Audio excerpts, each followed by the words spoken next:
우리 신앙을 함께 고백하겠습니다. 나는 전능하신 아버지 하나님, 천지의 창조주를 믿습니다. 나는 그의 유일하신 아들 우리 주 예수 그리스도를 믿습니다.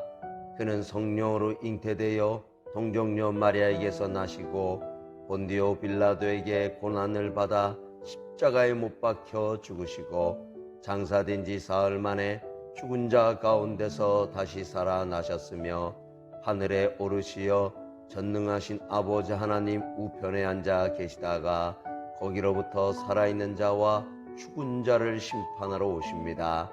나는 성령을 믿으며 거룩한 공교회와 성도의 교제와 죄를 용서받는 것과 몸의 부활과 영생을 믿습니다.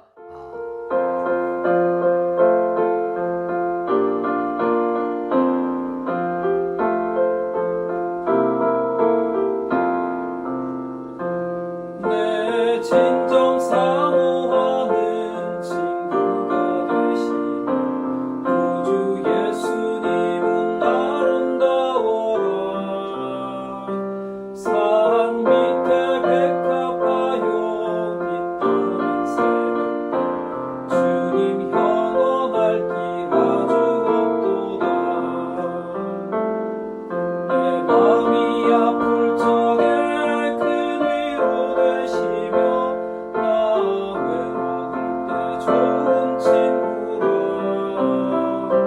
주는 저 산 밑에 백합 빛나는 새벽 이 땅 위에 비길 것이 없도다.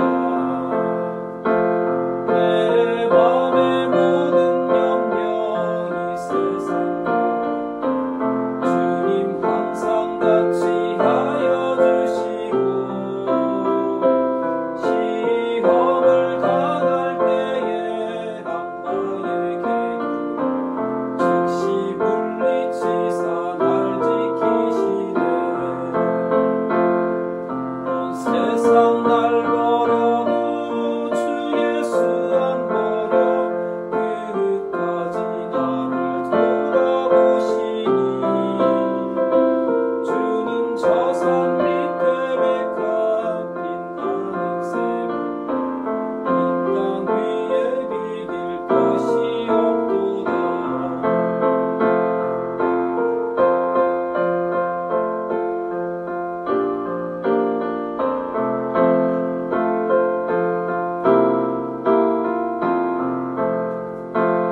내 마음을 다하여서 주님을 따르고 길이 길이 나를 사랑하리니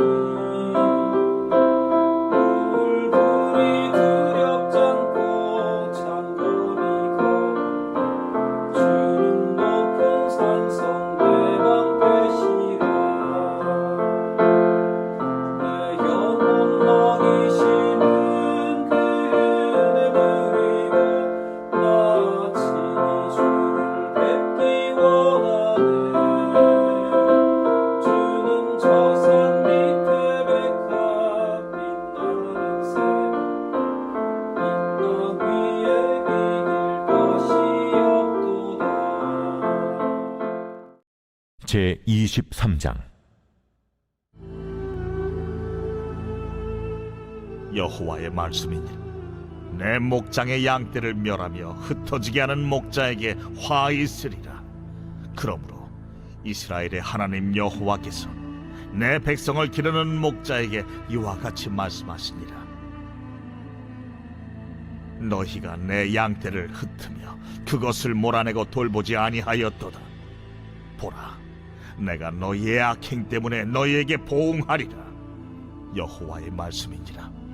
내가 내 양떼에 남은 것을 그 몰려갔던 모든 지방에서 모아 다시 그 우리로 돌아오게 하리니 그들의 생육이 번성할 것이며 내가 그들을 기르는 목자들을 그들 위에 세우리니 그들이 다시는 두려워하거나 놀라거나 잃어버리지 아니하리라. 여호와의 말씀이니라. 여호와의 말씀이니라. 보라, 때가 이르리니 내가 다윗에게 한 의로운 가지를 일으킬 것이라. 그가 왕이 되어 지혜롭게 다스리며 세상에서 정의와 공의를 행할 것이며 그의 날에 유다는 구원을 받겠고 이스라엘은 평안히 살 것이며 그의 이름은 여호와 우리의 공이라 일컬음을 받으리라. 그러므로 여호와의 말씀이니라.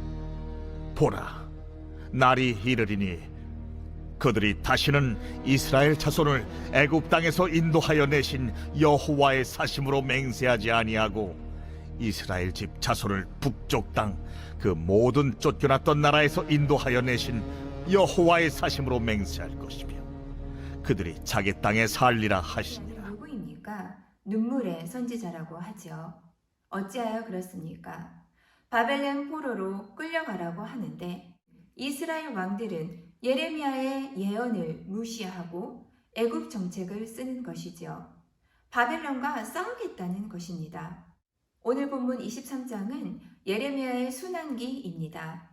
그러나 그럼에도 불구하고 미래의 왕 메시아, 오실 메시아, 그분은 이 땅의 유다의 왕들과는 다르다고 말씀하시지요. 1절입니다. 여호와는 메시아는 누구인지 우리에게 말씀해 줍니다. 1절입니다. 여호와의 말씀이니라. 내 목장의 양떼를 멸하며 흩어지게 하는 목자에게 화 있으리라. 심판을 말씀하시지요. 이때 목자는 누구입니까? 양을 치는 목자일 수도 있겠지만 1장에서 21장을 보면 예레미야는 유다에 대해서 예언을 하게 됩니다. 유다의 왕들은 악행을 저질렀죠. 유다의 마지막 왕 여호야긴 어땠습니까?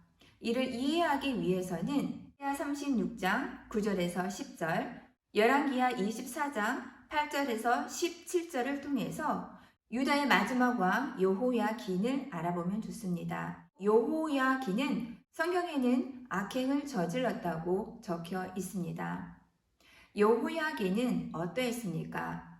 예레미야가 바벨론 포로로 끌려가라고 했지만 예레미야 선지자의 말에 수긍한 것이 아니라 바벨론과 싸워야 한다고 말하지 않았습니까? 열왕기하 24장 17절에 여호야긴은 결국 바벨론의 포로로 끌려가고 맙니다. 그래서 바벨론은 여호야긴의 삼촌 마따디아를 왕으로 세워놓게 됩니다. 이름까지 변경하죠. 시드기야라고 합니다. 역대하 36장 11절에 보면 시드기야는 21살의 왕이 됩니다. 그러나 그 또한 악한 일을 행했다고 성경은 기록합니다. 역대하 36장 12절입니다. 주의 입에서 나오는 말씀을 선포하는 예레미야 예언자 앞에서 겸손하게 말씀을 듣지 않습니다. 그래서 오늘 본문 예레미야 23장 1절, 목자들은 어떤 일을 합니까? 유다의 왕들은 유다의 백성들을 흩어지게 합니다. 지도자의 역할을 다하지 못하게 된다고 한다는 것이지요. 그래서 하나님은 유다의 왕들에게 화가 있을 것이라고 말씀합니다. 23장 2절입니다. 그러므로 이스라엘의 하나님 여호와께서 내 백성을 기르는 목자에게 이와 같이 말씀하시니라. 너희가 내 양떼를 흩으며 그것을 몰아내고 돌보지 아니하였도다. 보라, 내가 너희의 악행 때문에 너희에게 보응하리라. 여호와의 말씀이니라. 예레미야 선지자는 누구에게 예언했습니까? 바로 이스라엘의 왕들이었습니다. 그들은 누구였습니까? 유다의 왕들이었습니다. 유다의 왕들은 하나님이 그들을 살리기 위해서 바벨론의 포로가 되어야 한다고 말씀하였음에도 불구하고 예레미야의 선지자를 통하여서 예언하였음에도 불구하고 그들이 가지고 있던 환경, 그들이 지금까지 살아왔던 생활 방식으로 친애굽 정책을 썼던 것입니다. 예레미야 21장 7절입니다. 여전히 하나님은 전염병과 칼과 기근으로 그들을 멸하고 바벨론의 포로가 되게 하겠다고 말씀하십니다. 21장 8절입니다. 유다에는 지금 생명의 길과 사망의 길이 있습니다. 예레미야는 목이 터져라 외치고 있습니다. 바벨론 포로가 되어야 한다는 것이지요. 그러나 사망의 길을 가고 있는 유다의 왕들은 눈이 멀어서 목자가 되었지만 그들의 양떼를 생명의 길로 인도하고 있지 못합니다. 유다는 하나님으로만 족할 수 있었음에도 불구하고 그들은 왕을 원했습니다. 그래서 하나님은 그들에게 왕을 보내주었습니다. 사울을 보내주셨고 다윗을 보내주셨고 솔로몬을 보냈습니다. 유다의 왕들은 결국 어떻게 했습니까? 하나님의 뜻을 따라 백성을 다스리는 양떼를 생명의 길로 옮기는 자들이 아니라 그들의 양떼를 사망의 길로 인도할 수밖에 없는, 믿을 수 없는, 의지할 수 없는, 힘없는 자들 뿐이었다는 것이지요. 본문 예레미야 23장 1절에서 8절, 미래의 왕 메시아, 그분은 참 목자가 되어 양떼를 흩으시는 것이 아니라 그들을 돌아오게 모은다고 말씀하십니다. 예레미야의 순환기 속에서도 역사하시고 함께하시고 예레미야가 울부짖으며 예레미야가 선포했던 그 메시아, 당시 시대뿐만 아니라 지금 우리에게는 어떻게 적용이 됩니까? 예레미야 23장은 예레미야 21장에서 말했던 것처럼 생명의 길과 죽음의 길, 두 길 가운데서 진정 우리가 누구를 따라야 합니까? 생명의 길로 인도하시는 메시아, 예수 그리스도이십니다. 그분은 친히 자신을 희생하여 주셨고 모든 사람들을 대표하여 죽으셨습니다. 그래서 죄 있는 누구나 예수 그리스도의 이름으로 회개하고 그를 믿고 다시금 새 사람이 되는 것입니다. 우리에게 이런 참 소망이 있기를 간절히 원합니다. 예레미야의 긴 순환기 속에서도 우리에게 희망과 소망을 주는 메시지가 바로 23장에 있다는 것이지요. 2절입니다. 거짓된 목자들은 양떼를 흩트고 돌보지 않지만 참된 목자는 무엇라고 말씀합니까? 3절에 바로 말씀하십니다. 내가 내 양떼에 남은 것을 그 몰려갔던 모든 지방에서 모아 다시 그 우리로 돌아오게 하리니 그들의 생육이 번성할 것이며, 거짓 목자는 그들의 양떼를 흩트지만 참된 목자는 모든 것을 다시 모으고 번성하게 한다고 하였습니다. 아멘. 4절입니다. 내가 그들을 기르는 목자들을 그들 위에 세우리니 그들이 다시는 두려워하거나 놀라거나 잃어버리지 아니하리라. 여호와의 말씀이니라. 사랑하는 하늘소망교회 성도 여러분, 지금 상황이 아무리 어렵고 힘들고 고통스럽다고 느껴질지라도 하나님의 약속의 말씀을 믿고 의지하십시오. 그래서 두려워하지 말고 놀라지 마십시오. 우리는 잃어버린 자들이 아닙니다. 주님은 우리에게 두려워하지 말라고 말씀하십니다. 이 선포의 말씀이 오늘을 살아가는 우리에게 참으로 큰 위로가 되기를 원합니다. 5절입니다. 여호와의 말씀이니라. 보라, 때가 이르리니 내가 다윗에게 한 의로운 가지를 일으킬 것이라. 그가 왕이 되어 지혜롭게 다스리며 세상에서 정의와 공의를 행할 것이며. 아멘. 주님은 이 땅에 오셨습니다. 그리고 지금은 하늘보좌 우편에서 우리가 기도하고 우리가 회개할 때마다 우리의 참된 대제사장이 되어주셔서 정의와 공의로 심판하십니다. 우리를 사망에서 생명의 나라로 옮겨주신 분입니다. 주님에게는 한없는 지혜가 있습니다.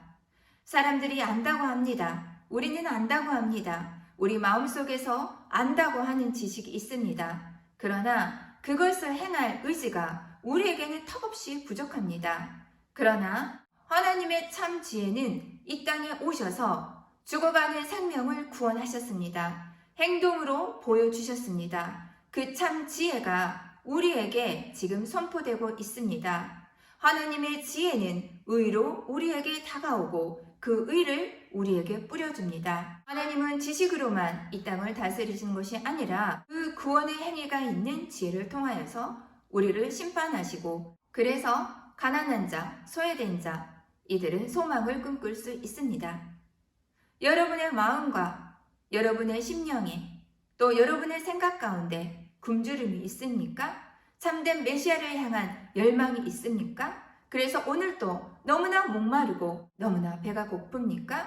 그렇다면 우리는 우리를 위해 십자가에 죽으셨고 다시 살아나신 예수 그리스도의 부활을 통하여서 참 생명의 공동체 안에 있는 것입니다. 우리가 바로 예수의 성전 안에 있습니다. 6절입니다. 그의 날에 유다는 구원을 받겠고 이스라엘은 평안히 살 것이며 그의 이름은 여호와 우리의 공이라 일컬음을 받으리라. 믿음의 선물입니다. 우리의 행위가 아무런 영향을 미치지 못하지요. 우리가 예수님을 믿고 신뢰하며 우리의 죄를 회개할 때 우리는 믿음을 선물로 얻습니다. 구원을 얻게 됩니다. 예레미야 23장 2절. 왜 어찌하여 하나님은 심판한다고 하였습니까? 왕들의 악행 때문이라고 말씀하셨습니다. 그렇다면 우리가 선한 행위를 해야 하는 이유는 우리 구원이 아니라 바로 하나님의 심판 때문입니다. 23장 2절입니다. 보라, 내가 너희 악행 때문에 너희에게 보응하리라. 하나님은 분명히 너의 악행 때문에 심판하신다고 말씀하십니다. 그렇다면 오늘을 살아가는 우리에게도 주님이 우리에게 믿음을 선물로 주셨지만 선한 행위를 끊임없이 성실하게 해야 되는 이유는 바로 구원 때문이 아니라 심판은 우리의 행위의 결과로 인하여서 하나님의 심판이 공의와 정의로 이루어진다는 것입니다. 이것은 바로 이방인 뿐만 아니라 너희 이스라엘아 보아라, 유다야 보아라. 7절입니다. 그러므로 여호와의 말씀이라 보라 날이 이르리니 그들이 다시는 이스라엘의 자손을 애굽 땅에서 인도하여 내신 여호와의 사심으로 맹세하지 아니하고 하나님은 더 이상 애굽에만 국한되지 않습니다. 이스라엘에만 국한되지 않습니다. 유다에만 국한되지 않습니다. 이스라엘 집 자손을 북쪽 땅 그 모든 쫓겨났던 나라에서 인도하여 내신 여호와의 사심으로 맹세할 것이며 그들이 자기 땅에서 살리라 하시니라. 아멘. 모든 땅이라고 했습니다. 이 세상 모든 하나님은 이제 만유의 주가 되셨습니다. 이제 하나님은 이스라엘의 하나님뿐만 아니라 모든 온 인류의 하나님이 되셨습니다. 만유의 주가 되셨습니다. 8절입니다. 하나님은 자기 땅에서 그들을 살게 하실 거라고 약속해 주셨습니다. 이렇게 예레미야 23장을 통해서 약속의 말씀을 허락하셨습니다.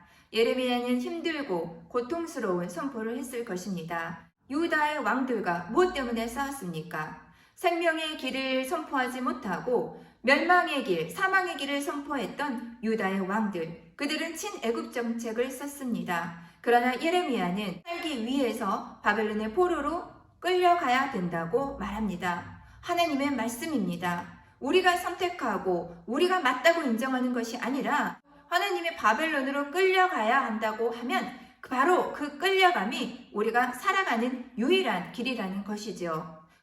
우리의 방법과 우리의 경험과 우리의 지식과 우리의 논리와 하나님의 곳으로 살아가는 것이 아니라는 것이죠. 하나님의 방식으로 순종하며 살아가야 합니다. 하나님은 사망의 길과 생명의 길을 주셨습니다.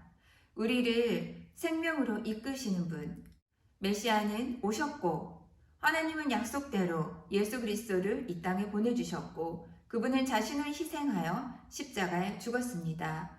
우리를 사랑한다고 확증해 주셨습니다. 우리를 흩으시는 분이 아니라 모으실 바로 예수 그리스도 그분을 믿어야 합니다. 하나님은 약속대로 다윗의 한 의로운 가지를 일으켜 주셨습니다. 그분은 말씀을 이루어 주셨습니다. 어떠한 어려움과 고난 가운데서도 하나님의 말씀을 믿고 의지하는 사랑하는 하늘소망교회 되기를 간절히 소망합니다. 함께 기도합니다. 사랑과 은혜가 충만하신 하나님 아버지 감사합니다.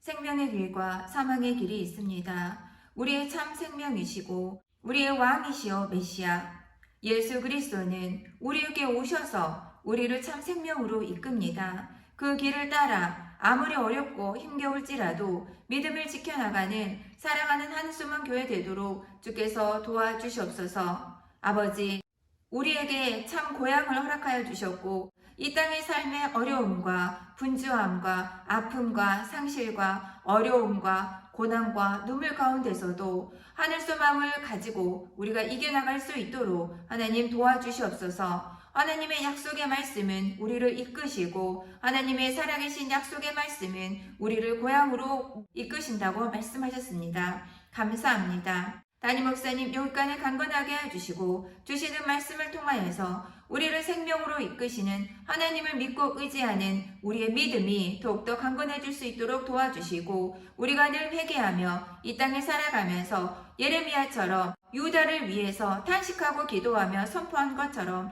우리나라를 위해서 세계를 위하여서 탄식하며 울며 울부짖을 수 있도록 정직한 마음을 용기를 허락하여 주시옵소서. 각 사업장들 주님 도와주시고 육체적으로 어려움을 겪고 있는 환우들 찾아가 위로하여 주시옵소서. 사랑이 많으신 아버지, 이 어려운 고난 가운데 있지만 주님의 말씀을 믿고 의지하는 사랑하는 하늘소망교회 되게 하소서. 희망을 허락하여 주시옵소서. 생명으로 우리를 이끌어 주시고 주님의 말씀을 듣는 참된 목자의 음성을 들을 수 있는 양떼들 되도록 주님이 선하게 이끌어 주시옵소서. 우리의 마음과 생각이 늘 주님의 말씀에 초점을 맞추고 나아갈 수 있도록 우리를 도와주시옵소서. 사랑이 많으신 예수님 이름으로 감사히 기도합니다. 아멘.